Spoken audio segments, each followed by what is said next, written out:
একদিন ফজরের নামাজ পড়ে আপনারা ফজরের নামাজ পড়ে যেমন বসছেন 5 মিনিট 10 মিনিট 2 মিনিট 4 মিনিট বসছেন না আল্লাহর নবী ঠিক ফজরের নামাজ পড়ে মুক্তাদির দিকে ঘুরে গেলেন। ঘুরে দেওয়ার পর তখন নবীজি এরকম ভাবে নজর করে দেখছেন, দেখার পর বলছেন বেলাল, একজন সাহাবীর নাম বেলাল, বলছেন ও বেলাল তুমি কোথায় আছো? বেলাল নবীর সামনে এলেন, আসার পর বলছেন ইয়া রাসূলুল্লাহ কি বলছেন বলেন। এ ভাইরা মায়েরা শুনেন, আল্লাহ নবী বললেন বেলাল রে, আমি তোমাকে জান্নাতের ভিতরে দেখলাম রে বাবা। আমি নবী নজর করলাম জান্নাতের ভিতরে তুমি হাঁটছো, খড়ম পেয়ে দিয়ে তোমাকে জান্নাতে হাঁটতে দেখলাম। আমি নবী পিছনে পিছনে হাঁটছি আর তোমাকে আমার আগে আগে জান্নাতের ভিতরে আমি দেখলাম। বেলাল, জীবনে কোন এমন আমল করেছো বাবা, সে আমলটার কারণে আমি তোমাকে জান্নাতের ভিতরে ঘুরতে দেখলাম, বলো তো সে আমলটা কি? হযরত বেলাল বলছেন ইয়া রাসূলুল্লাহ, ওরকম তো আমি আমল কিছু দেখতে পাই না। আপনার সাথে নামাজ পড়ি, তেলাওয়াত করি, আর রোজার মাসে রোজা করি, এই ছাড়া তো আমার ওরকম কোনো আমল আর দেখতে পাই না যে আমি আমল করি। আল্লাহ রাসূল বললেন বেলাল রে, তুমি মনে করো রে বাবা ভালো করে, তোমার জীবনে কোন এমন একটা আমল আছে যে আমলটা আল্লাহকে খুবই ভালো লেগেছেন, যে আমলটাকে খুবই ভালো লেগেছেন, সেই আমলটার কারণে আমি নবী তোমাকে জান্নাতের ভিতরে ঘুরতে দেখলাম। মনে করো মনে করো।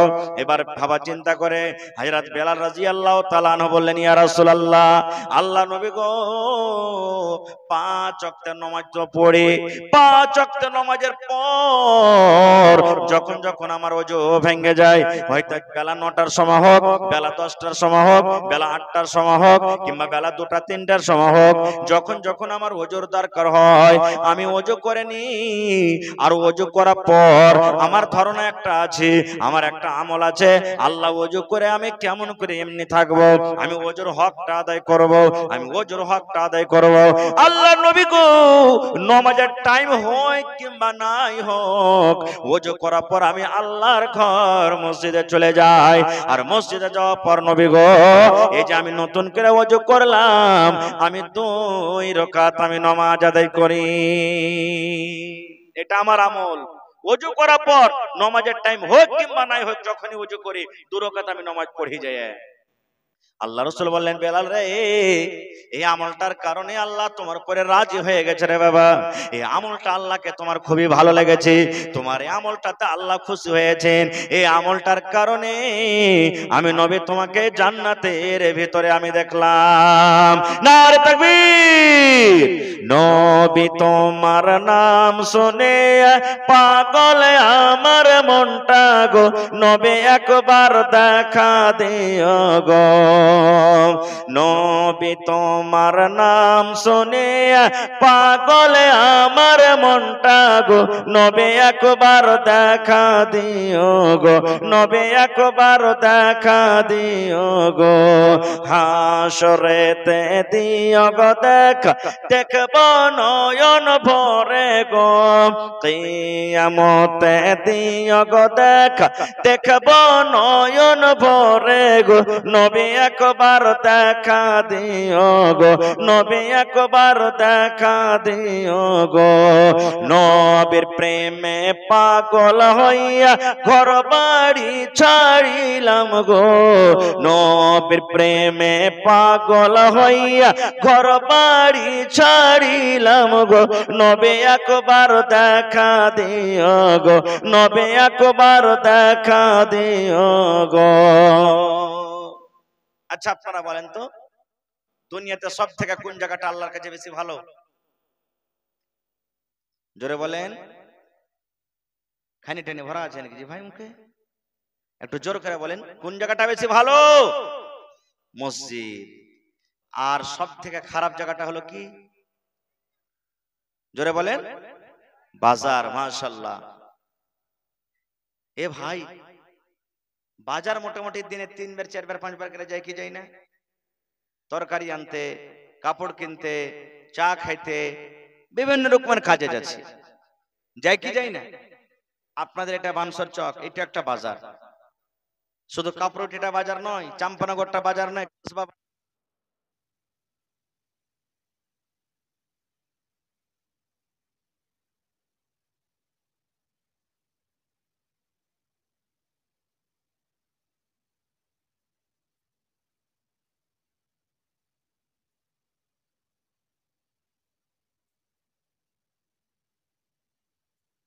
দিনে দুবার, তিনবার, চারবার, পাঁচবার করে বাজার যাই। এ মায়েরা ভাইরা শুনেন, বাজারের ভিতরে একটা দোয়া আছে, বাজারের মধ্যে যাওয়ার একটা দোয়া আছে, আর দোয়াটার ফজিলত কি জানেন?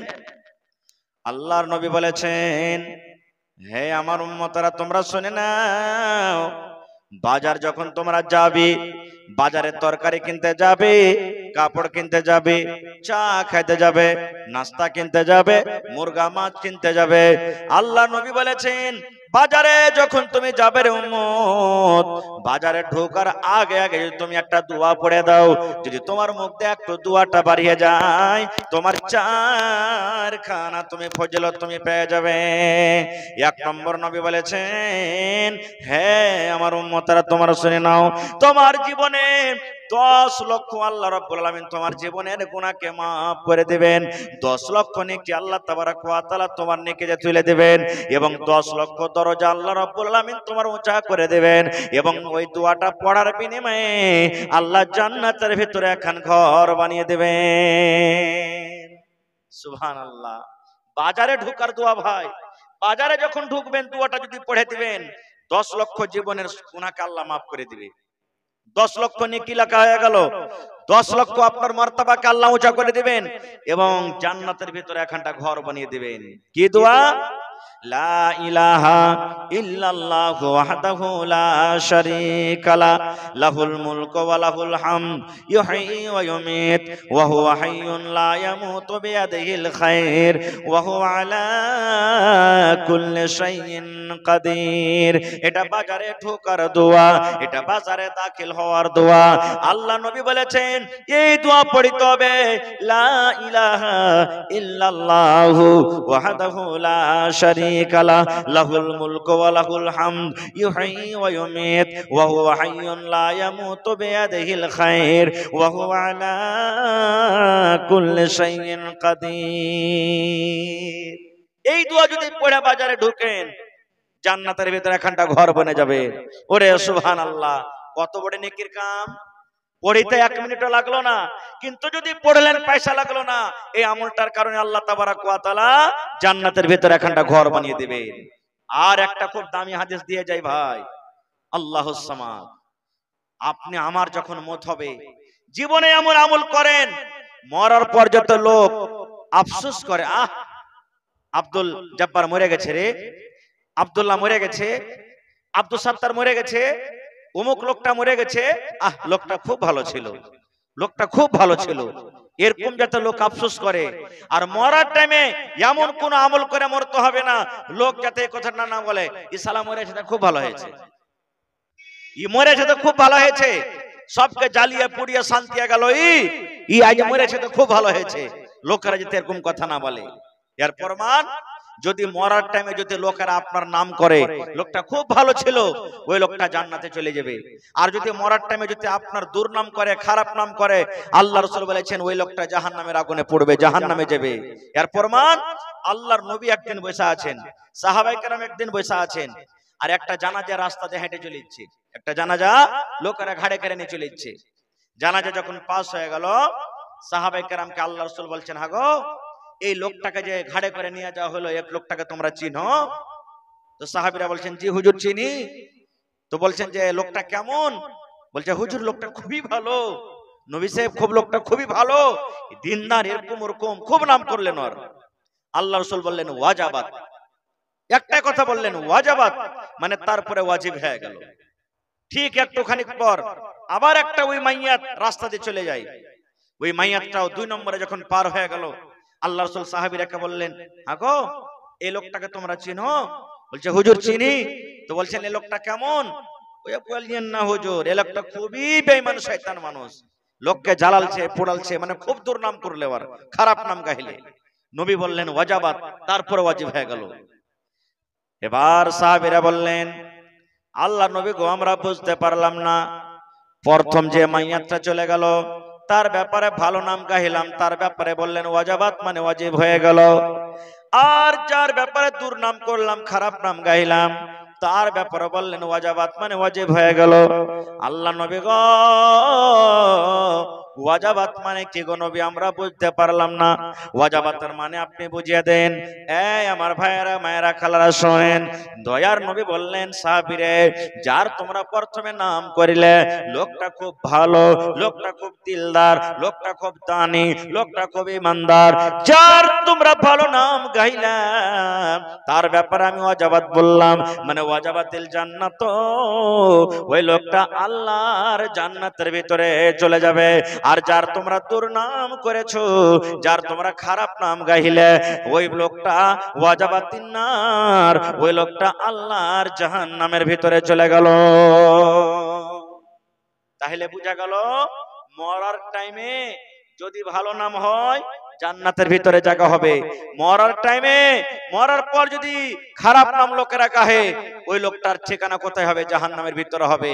এই জন্য জীবনে এমন আমল করেন, মরার পর যাতে লোক আফসোস করে, মরার পর লোক যেন আফসোস করে, লোকটা মরে গেল, যেন দুর্নাম না করে। আর একটা আমল শুনেন, সুবহানাল্লাহ, পেশাব করার পর পানি নিতে হয়, কি হয় না ভাই? পেশাব করার পর পানি নিতে হয়।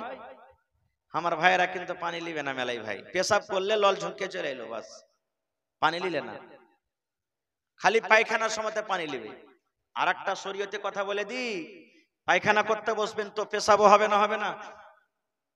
হানা বলেন, পেশাব হবে না? হবে না? দুনিয়ার কোন মানুষ এমন আছে যে পায়খানা করতে বসবে পেশাব হবে না, ওর ঝাড়া ফিরা হবে না?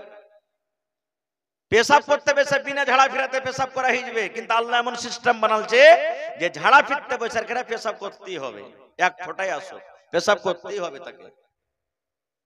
কিন্তু হায়রে আফসোস, যখন পায়খানা করতে বসবো তখন পানি খরচ করবো, আর পেশাব করতে বসবো তখন মেলায় ভাই পানি লেই নে। আল্লাহর নবী একদিন একটা ঘোড়াতে চড়ে কিংবা গাধাতে চড়ে রাস্তাতে হেঁটে চলে যাচ্ছেন, গাধার উপরে চড়ে, ঘোড়ার উপরে চড়ে হাঁটছেন। হাঁটতে হাঁটতে হাঁটতে হঠাৎ করে ঘোড়া বিধকে গেল, ঝেড়কে গেল, মনে হয় নবীজিকে ঘোড়া ফেলিয়ে দিবে, এরকম ঘোড়া ঝেড়কে গেল। নবীজি ঘোড়া থেকে নেমে গেলেন, নামে যাওয়ার পর দেখছেন ওখানে কয়েকটা কবর আছে, দু চারটে কবর ওখানে আছে। আল্লাহ রাসূল বললেন, ও আমার সাহাবীরা, এই কবর গালাকে তোমরা চিনো, জানো এই কবর গালা কার? নবী বললেন, কবর গালা তোমরা কে চিনো, এই কবর গালা হলো কার? সাহাবে কেরাম বললেন, ইয়া রাসূলুল্লাহ, হ্যাঁ নবী গো চিনি, এটা অমুক লোকের কবর, এটা অমুক লোকের কবর, কিংবা এগুলা মুসলমানের কবর, আমরা চিনি গো নবী, এই কবর গালার ব্যাপারে আমরা জানি। আল্লাহর রাসূল বললেন, সাহাবীরে, এই রাস্তা দিয়ে হাঁটতে হাঁটতে হাঁটতে হাঁটতে হাঁটতে তোমরা আমাকে দেখলে আমার ঘোড়াটা এমন জোর করে ঝেড়কে গেছে, মনে হয় আমাকে ফেলে দিবে, আমি পড়ে যাব, আর পড়তে গেলে হয়তো আমার হাত পা ভেঙে যেত। তোমরা জানো কি এই ঘোড়াটা কেন ঝেড়কে গেল, এই ঘোড়াটা কেন আমার বিধকে গেল? সাহাবায়ে কেরাম বললেন, ইয়া রাসূলুল্লাহ, আমরা বুঝতে পারলাম না, আমরা জানি না কেন ঘোড়া ঝেড়কিল। আল্লাহ নবী বললেন, সাহাবীরে, এই ঘোড়াটা ঝেড়কার কারণ হলো এই কবরের মধ্যে আযাব হয়, এই কবরের মধ্যে শাস্তি হয়, এই কবর গলাতে আযাব হয়, আযাব হওয়ার কারণে আমার ঘোড়া ঝেড়কে গেল। কারণ যখন কবরে আযাব হয়, মানুষ জিন জানতে পারে না, মানুষ জিন শুনতে পারে না, মানুষ জিনকে আল্লাহ শোনার ক্ষমতা দেয়নি, কিন্তু যারা পোকপাখালি জানোয়ার, ওরা যখন কবরে আযাব হয়, ওই পোকপাখালি জানোয়ার কিন্তু কবরের আযাবটা শুনতে পায়।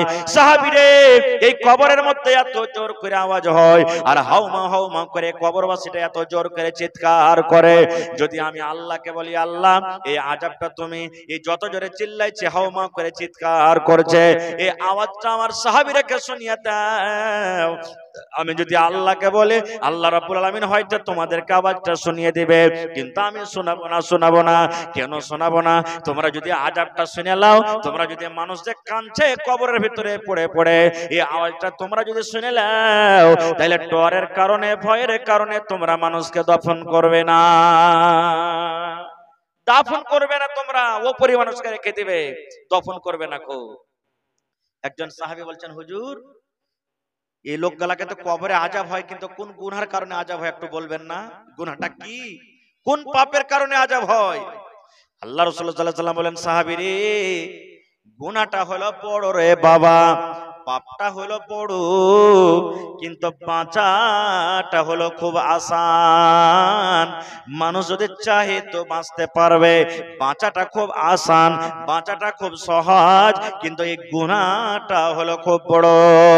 আল্লাহ নবী বললেন, সাহাবীরে, এই লোকটাকে যে কবরের ভিতরে আযাব হয়, এই লোকটা যখন যখন পেশাব করত, পেশাব করার পর পানি কিংবা ঢেল সে ইস্তেমাল করত না।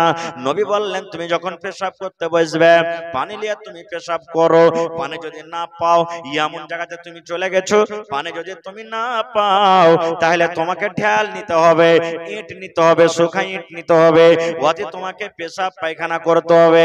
আল্লাহ রাসূল বললেন, সাহাবীরে, এই লোকটা যে পেশাব করত রে বাবা, পেশাবের ছিটা থেকে বাঁচত না, পেশাব করত হয়তো এক ফোঁটা দু ফোঁটা কাপড়ে পড়ত, এক ফোঁটা দু ফোঁটা করে পায়ে লাগতো, পেশাব করত, কিন্তু পেশাবের ছিটা থেকে বাঁচত না, না পাক হয়ে থাকত।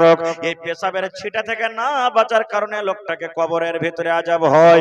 এবার বলেন মুসলমান, যদি কবরের আযাব হয় এর জন্য শুধু পেশাব করতে বসে ছিটা থেকে না বাঁচার কারণে, ছিটা থেকে না বাঁচার কারণে যদি পেশাব হয়, ছিটা থেকে যদি না বাঁচার কারণে যদি কবরে আযাব হয়, তাহলে আমি আপনি পেশাব করার পর পানি লই না, আমার লুঙ্গিতে ভরে গেল, আমার পায়জামাতে লেগে গেল, আমার ফুল প্যান্টে লেগে গেল, তাহলে বলেন আমার আপনার আঞ্জাম কবরের ভিতরে কি হইতে পারে? 2 নম্বরে নবী বললেন, সাহাবীরে, এই কবরওয়ালাটাকে যে আযাব হয়, এই লোকটা গীবত করে বেড়াইতো, এই লোকটা চুগলখড়ি করে বেড়াইতো, এই লোকটা এক অপরের ইজ্জতকে মার্ডার করত, এই গীবত চুগলখড়ি করার কারণে আল্লাহ রাব্বুল আলামিন তাকে কবরের ভিতরে শাস্তি দেন। গীবত চুগলখড়ি করার কারণে এই লোকটাকে শাস্তি দিচ্ছে আল্লাহ তাবারক ওয়া তাআলা। এবার বলেন, আমি আপনি রাত দিন এক অপরের গীবত করছি, আরে অমুক মাস্টার, অমুক মুলবি, অমুক নবাজি, ওই মডল তো সালে 1 নম্বর কার ঘুষ করবে, অমুক সারপঞ্চ মুখিয়া, হ্যাঁ ওই হাজির না হজ আল্লাহ ঘোড়ার ডিম কবুল করবে, লোককে খায়া ঠকিয়ে চলে গেছে, লোকের হক মেরে মেরে গেছে, ওরকে হজ না ঘোড়ার ডিম কবুল হবে। এই যে দেখেন, ইয়া কপারের রাত দিন আমরা পিছে লেগে আছি, আমাদের আঞ্জাম কি হবে ভাই? কিয়ামতের দিন কি হবে আঞ্জাম? কিছু বুঝতে পারছেন? সুবহানাল্লাহ। ভাইরে, এই জন্য পেশাব যখন করতে বসবেন, খবরদার খবরদার পানি নেবেন, বেটা ছেলে হোক কিংবা বেটি ছেলে হোক, পানি নেবেন। নামাজ আপনি যদি নাও পড়েন, বলবেন মাওলানা নামাজ পড়ি না তাও পানি নিতে, জি, আল্লাহ রাসূল বলেছেন, আত-তাহুর শাতরুল ঈমান, মানুষের পাক সাফ থাকাটা হলো কি ঈমানের আধখানি, আধখানি ঈমানের অর্ধেক। আল্লাহুস সামাদ, আপনি নামাজ পড়েন বা নাই পড়েন, কিন্তু একটা মুসলমানকে সব সময়তে পাক সাফ হয়ে থাকতে হবে, মতের কোনো গ্যারান্টি নাই। হঠাৎ করে যদি না পাকের হালাতে আপনার যদি মত হয়ে যায়, তাহলে বলেন তো আপনার অবস্থাটা কি হলো? মানুষ তো জানে না যে পাকি হালাতে মরলো কি না পাকি হালাতে মরলো। এই জন্য একটা মুসলমানকে সব সময়তে পাক সাফ হয়ে থাকতে হবে। আর 2 নম্বর কথা হলো কি, যে আল্লাহ রাসূল সাল্লাল্লাহু আলাইহি ওয়াসাল্লাম বলেছেন গীবত চুগলখড়ি করতে হবে না। আর একটা আমল শিখিয়ে দিই আপনাদেরকে, জীবন ভর কাম দিবে। বুখারী শরীফের শেষ হাদিস, আল্লাহ রাসূল বলেছেন, কালেমাতানি হাবিবাতানি ইলার রহমানি ওয়া সাকিলাতানি ফিল মিজানি ওয়া খাফিফাতানি আলাল লিসান। ভালো করে ধ্যান দিয়ে শুনবেন। এই যুবক ভাই মুখস্থ করলেন দোয়াটা, একবারই ছোট্ট দোয়া। নবী বলেছেন, কালেমাতানি হাবিবাতানি ইলার রহমানি, দুটা কালিমা, দুটা কথা আল্লাহ খুবই ভালোবাসেন, দুটা কথা আল্লাহ খুবই ভালোবাসেন। ওয়াসাকিলাতানি ফিল মিজান, কিয়ামতের দিন ওই কালিমা দুটা যখন ওজন করা হবে, আল্লাহর তারাজুর পাল্লা ভারী হয়ে যাবে। 3 নম্বরে নবী বলেছেন, ওয়া খাফিফাতানি আলাল লিসান, মুখ দিয়ে কালেমা পড়তে একবারে খুব সহজ আসান। এখানটা মুখস্থ করতে হবে, আপনাকে করতে হবে না। কালেমাতানি হাবিবাতানি ইলার রহমানি ওয়া সাকিলাতানি ফিল মিজানি ওয়া খাফিফাতানি আলাল লিসান। এখানটা মুখস্থ করতে হবে না, এটা হলো ফজিলত। আল্লাহ খুবই ভালোবাসেন, মুখে পড়তে আসান, কিয়ামতের দিন নেকির পাল্লা ভারী হবে। কি কথা? সুবহানাল্লাহি ওয়া বিহামদিহি সুবহানাল্লাহিল আযীম।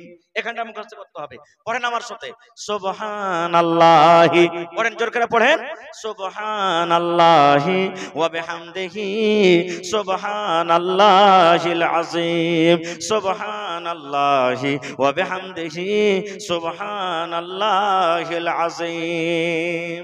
মুখস্থ হলো না? হলো না? হলো না? কখন পড়বেন দোয়াটা? এই দোয়াটা পড়ার কোনো টাইম নাই রে ভাই। নমাজ পড়তে যাচ্ছেন, হাঁটতে হাঁটতে পড়বেন, নমাজ পড়ে বাড়িতে আসছেন পড়বেন, মসজিদে আপনি বসে আছেন পড়বেন, আপনি বাজারে বসে আছেন পড়বেন, চার দোকানে চা খাচ্ছেন বসবেন, আপনি মোটরসাইকেল চালিয়ে যাচ্ছেন পড়বেন, যে কোনো টাইমে সময়তে আপনি পড়তে পারেন।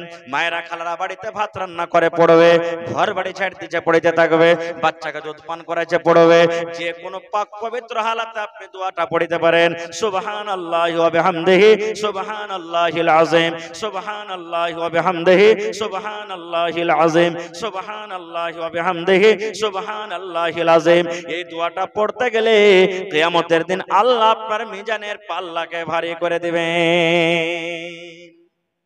ভাইরে, আর একটা হাদিস আপনাদের সামনে বলে দিই। আল্লাহ নবী বলেছেন, আজকে যেমন আপনি মসজিদ নির্মাণ করবেন, মৌলানা যে মসজিদ বানিয়ে কি পাবো, মসজিদ বানিয়ার ফজিলত কি, মসজিদ কেন বানাবো?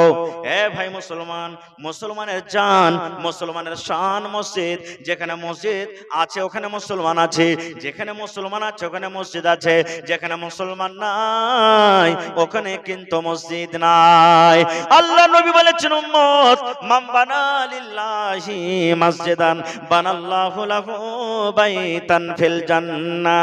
আল্লাহ নবী বলে, তুমি যদি আল্লাহর ইবাদত খানা, আল্লাহকে রাজি করার জন্য, আল্লাহকে সন্তুষ্ট করার জন্য এখন তুমি মসজিদ বানিয়ে দাও, আল্লাহ রাব্বুল আলামিন তার বিনিময়ে জান্নাতের ভিতরে এখন ঘর বানিয়ে দিবেন।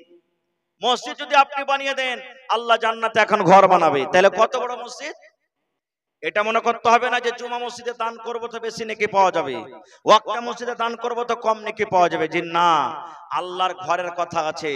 ঘর যতই বড় হোক কিংবা যতই ছোট হোক, যে আল্লাহর ঘর বানাবে আল্লাহকে রাজি করার জন্য, লোক দেখানো নয়, আল্লাহর ইবাদত বান্দেগী করার জন্য, আল্লাহ রাসূল বলেছেন জান্নাতে তার জন্য এখানটা ঘর বনে যাবে। তাহলে আজকে যে মসজিদ বানাইতে বসেছেন, মসজিদ নয় জান্নাতের ঘর বানাইতে বসেছেন। জান্নাতের ভিতরে এখানটা ঘর। আজকে দেখি কোন ভাইয়ের আশা আছে জান্নাতে ঘর নেওয়ার জন্য। দেখি কোন ভাই এমন আছেন, মাওলানা আমি 10,000 টাকা একটা লোক দান করব মসজিদে, একটা লোক এক গাড়ি বালু দান করব। দেখি 50 বড়া সিমেন্টের দরকার আছে মসজিদে, মোটামুটি 1 বড়া 2 বড়া 5 বড়া 10 বড়া করে সিমেন্ট দান করব। দেখি কোন আল্লাহর বান্দা আছেন। মাশাআল্লাহ, এই দেখেন আমার নানা জান মুজামিল সাহেব নাকি, আল্লাহুস সামাদ, 1000 টাকা সর্বপ্রথম লেজা হাজির করে দিয়েছেন, আর 10 বড়া সিমেন্ট। মাশাআল্লাহ, দেখেন 50 বড়া সিমেন্ট। এই মাঠে, ঈদগাহের মাঠে আপনার গায়ে 100 বড়া সিমেন্টের আবদার করেছিলাম গত বছর, মোটামুটি 700 প্লাস হয়ে গেছিল নাকি। আল্লাহুস সামাদ, আজ মসজিদ কত বড় বইনা রেডি হয়ে আছে। আমি জানি বানসরের মানুষ ওয়াজ শুনতে ভালোবাসে, দান করতে খুব ভালোবাসে। এই দেখেন আমার নানা জান মুজাম্মিল হক সাহেব 10 বড়া সিমেন্ট উপর থেকে 1000 টাকা দান করে দিয়েছেন। মাশাআল্লাহ। কি নাম যে ভাই? জি নেফাজুল ভাই, 500 টাকা। আর পারবেন না ভাই? সিমেন্ট গালা দেন না 2 বড়া, ঠিক আছে? এর জোড়া লাগিয়ে দেন ভাই, বেশি চাহবো না, একবারে জোড়া, ঠিক আছে? মোবাইলে যদি থাকে তো দিয়ে দেন, না হলে বাকিতে দিয়ে দেন। এখানটা জোড়া ভাই, বেশি চাহবো না। আল্লাহ দিয়েছে, খুব করছেন, খাইছেন, এটাই জমা থাকবে কিয়ামতের দিন। নারে তাকবীর। লেখেন হেফাজুল ভাই 500 টাকা নগদ, 500 বাকি, ঠিক আছে? মাশাআল্লাহ, জাযাকাল্লাহ। এই দেখেন আমার নানা জান বুড়া মানুষ, জি সারওয়ারের মা দান করলেন।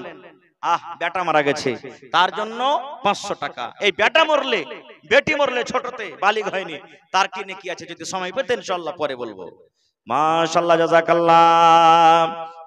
রব্বুল আলামিন আমার নানা জান মোজাম্মেল হক সাহেব আল্লাহ 10 বড়া সিমেন্ট উপর থেকে 1000 টাকা আল্লাহ জমা করে গেল। আল্লাহ জীবনের গুনাহ খাতাকে maaf করে দাও আল্লাহ, হায়াতকে তার তুমি দারাজ করে দাও আল্লাহ, যতদিন দুনিয়াতে বাঁচবে পাক্কা সাচ্চা তুমি নামাজি করে রাখো।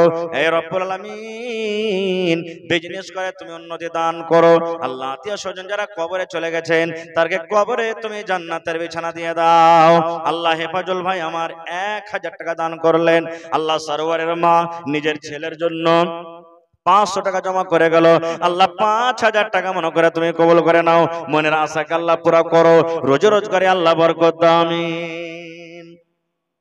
কি আপনার নাম? জি আওলাদ হোসেন, মাশাআল্লাহ। এই দেখেন মসজিদের জিম্মেদার 1000, এক গাড়ি বালু দেন না, 6000 টাকা মোটামুটি 170 বালু দেন নাকি, কত লাগছে?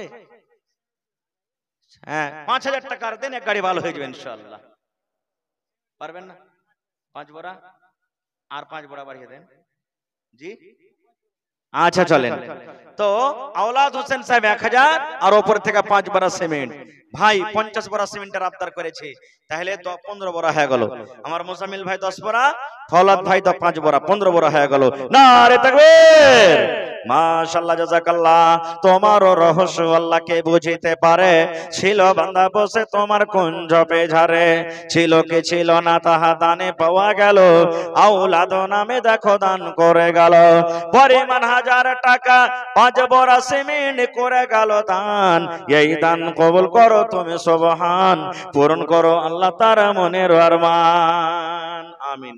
1 2 3 4 5 6 মাশাআল্লাহ। সালাম করেলি। কি আপনার নাম? মুশাররফ হোসেন, মাশাআল্লাহ 3000 টাকা দান করে দিয়েছেন। আর যে 3000 কমে গেলে তাহলে এক গাড়ি বালু হতো। জি এক গাড়ি বালু হবে না নাকি এত বড় খান্ডা মজলিসে? হায় রে আল্লাহ, সিমেন্টের কাম আছে আর বালুর কাম আছে এখানে মসজিদে বেশিরভাগ, আর 3টে জানালা আছে, 2টা কেওয়াড় আছে, গেট। 5টা মানুষের আবদার করছি আমি যে 2টা ভাই 2টা গেট দিলেন, মাওলানা যা খরচা হবে আমি দিয়ে দেবো। আর 3টা ভাই 3টা কেওয়াড় নিলেন, যা হবে 2000 লাগুক, 5000 লাগুক, 10000 লাগুক, 1000 লাগুক, 5টা লোকে গোছালেন যে 5টা খিড়কি আর কেওয়াড় আছে, 2টা গেট আর 3টা খিড়কি আছে। 3টা ভাই খিড়কি গোছালেন, আর যদি পারেন তো 2টা 2টা করে গোছবেন। 5টা লোক কোন আল্লাহর বান্দা, মা খালা দাদি নানি কি আছেন এমন আছেন। তো আমার ভাই মুশাররফ ভাই 3000 দিয়েছেন, আর 3000 দিয়ে এক গাড়ি বালুর দাম দিয়ে দেন ভাই, দেন ভাই। জীবনে কি আছে, একবার যদি দিয়ে দিবেন মসজিদ খান বানিয়ে দিবেন, বারবার আর জরুরি নেই। খুব সুন্দর মসজিদ বানালছেন আপনারা, কয়েন আলহামদুলিল্লাহ। 2000 আচ্ছা চলে, নারে তাকবীর। তোর বান্দারে আজ হাত তুলেছে তোর দরবারে, তোর রহমতেরই ভিক্ষায় আমায় দে রে মাওলা দে, তোর রহমতেরই ভিক্ষায় আমায় দে রে মাওলা দে। মাশাআল্লাহ, জাযাকাল্লাহ। এ আল্লাহ, আমার ভাই মুশাররফ হোসেন 5000 টাকা আল্লাহ তোমার ঘরের জন্য দান করে দিলেন। 5 লক্ষ টাকা মনে করে তুমি কবুল করে নাও, মনের আশাকে আল্লাহ পুরা করো, রোজ রোজগারে আল্লাহ বরকত দাও, কামাই থামাইতে তুমি বরকত দাও, দুনিয়ার ভেজাল দুনিয়ার ফিতনা থেকে আল্লাহ বাঁচিয়ে নাও। যতদিন দুনিয়াতে বাঁচবে ঈমানের হালাতে রাখো, নেককার করে রাখো, দিনদার করে রাখো। আয় আল্লাহ, মা বাপ দাদু দাদি নানা নানি শ্বশুর শাশুড়ি যারা বেঁচে আছে ভালো রাখো, আর যারা কবরে চলে গেছেন তারকে কবরে তুমি জান্নাতের বিছানা দিয়ে দাও। রব্বানা তাকাব্বাল মিন্না ইন্নাকা আনতাস সামিউল আলিম, আমিন সুম্মা আমিন। আর মা খালার টাকা সব হাত থেকে উড়িয়ে গেছে নাকি? জি হায় আল্লাহ, ওই মা খালারা, এখানকার মা খালা তো দান দিতে খুব বাহাদুর, ছাগল দান দেয়, আর কি বলছে রে, কাঁথা গাদলা জেওয়ার কাঁসার থালি বর্তন সব এগুলা দান করে। তা আপনারা দিয়ে পাঠান মা খালারা, আপনারা চটচট করে। কি নাম ভাই? এনামুল হক, মাশাআল্লাহ 500। আর পারবেন না? 5 বড়া সিমেন্ট গালা দেন না জি ভাই। হ্যাঁ ওর ছোট নাকি? নামটা দেখেন তো, এনামুল হক, হাক্কা ইনাম। ওরে আল্লাহ, কত সুন্দর নাম। 500 দিয়েছে দান, আর মাত্র 5 বড়া সিমেন্ট আছে কম। নারে তাকবীর। 2 বড়া আচ্ছা চলেন, ঠিক আছে, মাশাআল্লাহ, জাযাকাল্লাহ। এই আল্লাহ ইনামুল ভাই আমার, আল্লাহ 2 বড়া সিমেন্ট উপর থেকে 500 টাকা জমা করে গেল, আল্লাহ তার দান তুমি কবুল করে নাও। মাশাআল্লাহ। দেখেন সব নওজওয়ান যে ভাই, এই দেখেন এই 2-3 দিন আগে সোনাঘাটে জালসা হয়েছিল নাকি? ওরে আল্লাহ, নওজওয়ান লাহে খেপে গেছিল যে ভাই, খেপে গেছিল। আপনাকে বাড়ির পাঞ্জরে ফারিয়ানি গাঁ চেনেন? ফারিয়ানি পশ্চিম টোলা, 15 ঘন্টা মাত্র ঘর। ওরে আল্লাহ ভাইরে, 2 ঘন্টা খালি দোয়া দিয়েছি ওরাকে, এত দান। মোটামুটি 15 খান বাড়িতে গরিব মানুষ সব খাটছে খাইছে, নতুন করে মসজিদ করবে। আমাকে মনে হয় যে 5 লাখ টাকার কম কালেকশন হয়নি এই পরশুদিন রাইতে ভাই। সুবহানাল্লাহ, এত মানুষেরা দান করেছে। আল্লাহুস সামাদ। তো আমার ভাই কি নাম? কামরুল হক। মাশাআল্লাহ, কামরুল হক ভাই 1000 টাকা দিয়েছেন। হ্যাঁ ভাই, কম যে হয়ে গেল জি, থিয়ে দিব ভাই, ঘুরিয়ে দিব না। সিমেন্ট গালা দেন 10 বড়া। কতটি পারবেন? 5 বড়া পেলে নেবেন, এটাও পারবেন না? আচ্ছা, একটা থিয়ে দেব, এক কাম করেন না, আর জোড়া লাগিয়ে দেন, আর 1000 টাকা দিয়ে দেন, ঠিক আছে? নারে তাকবীর, মাশাআল্লাহ, জাযাকাল্লাহ। আল্লাহ কামরুল ভাই আমার 2000 টাকা আল্লাহ জমা করে গেল। 2 লক্ষ টাকা মনে করে তুমি কবুল করে নাও। মনের আশাকে আল্লাহ পুরা করো। রোজি রোজগারে আল্লাহ বরকত দাও। কামাই ধামাই আল্লাহ বরকত দাও। দুনিয়ার ভেজাল, দুনিয়ার ফিতনা থেকে আল্লাহ বাঁচিয়ে নাও। যতদিন দুনিয়াতে বাঁচবে আল্লাহ ইমানের হালাত রাখো, নেককার করে রাখো। হাতে টাকাতে পয়সাতে বরকত দাও। রব্বানা তাকাব্বাল মিন্না ইন্নাকা আনতাস সামিউল আলিম। আমিন সুম্মা আমিন। আসেন ভাই, লেট করিয়েন না, খো চট করে নিজের নিজের দান টাকা দিয়ে দেন। শাফিক আহমদ হোসেন মোবাইলে 500 টাকা দান করেছে। 1000 পারলেন না পড়াইতে? আচ্ছা, বাইরে আছে নাকি?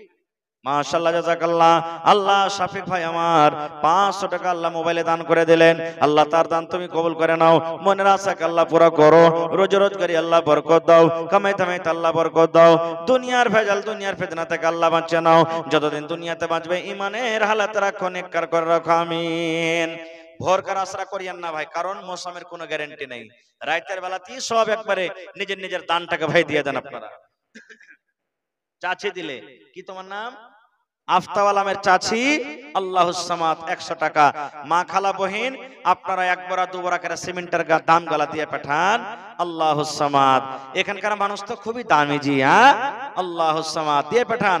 আল্লাহ আফতাওয়াল আমের চাচি 100 টাকা জমা করে গেল। আল্লাহ 1000 টাকা মনে করে তুমি কবুল করে নাও।